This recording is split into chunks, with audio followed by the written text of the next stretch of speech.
Ժորժ ջան, հələ մի պահ սրան լսեք։ Պարոն Միրզոյան, գերիների հարցը Սա Հայաստանի Հանրապետության արտաքին գործերի նախարարն է։ Սա այն անձնավորությունն է, որը պետք է պաշտպանի Հայաստանի եւ հայ ժողովրդի շահերը միջազգային ակցիաներում եւ ամբողջ աշխարհում։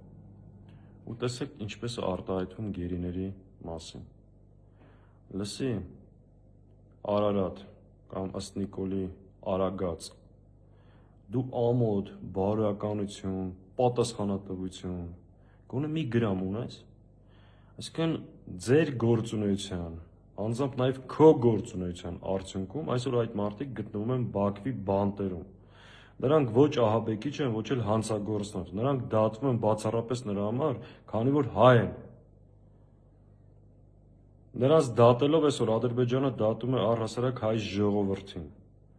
Դու ինչպես ես արտահայտվում, ինչ է նշանակում ծնգլարիք։ Ժորժ ջան, սրանք են Հայաստան ներկայացնողները այսօր։ Սրանք որ ձեզ սրտիկներ են ուղարկում, տեսեք այդ սրտիկների հետևում ինչ է թաքնված, խորը ատելություն։ Սրանք առհասարակ խնդիր ունեն կենթանի մնացած, ողջ մնացած հայ մարդու հետ։ Նիկոլ Փաշինյան, ռուպորը վերցնում ընկնում Արցախահայերի հետևից, թե ինչի չեք զոհվել։ Դա Հայաստանի Հանրապետության այսպես կոչված վարչապետն է, պաշտպանության նախարարը, հոխորտում է մարդկանց վրա, որ ինչի եք ողջ, ինչի չեք զոհվել։ Արտգործ նախարար, տեսեք ինչպես է արտահայտվում գերիների մասին։ Այս են սրանք խնդիր ունեն, նորից եմ կրկնում, կենթանի մնացած հայ մարդու հետ,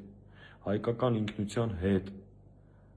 Եվ ատում են պարզապես մարդկանց։ Ու այս ատելության, այս լկտիության, այս պահվածքի պատասխանը ժողովուրդ հունիսի 7-ին պետքա տալ սրանց։ Ու ես վստահ եմ, որ տալու ենք միասին, ու այս խարանի ամոթի, այս լկտիության էջը վերջնականապես փակենք ու պարտավոր ենք դա։ Սրանց հանդուրժել պարզապես հնարավոր չի։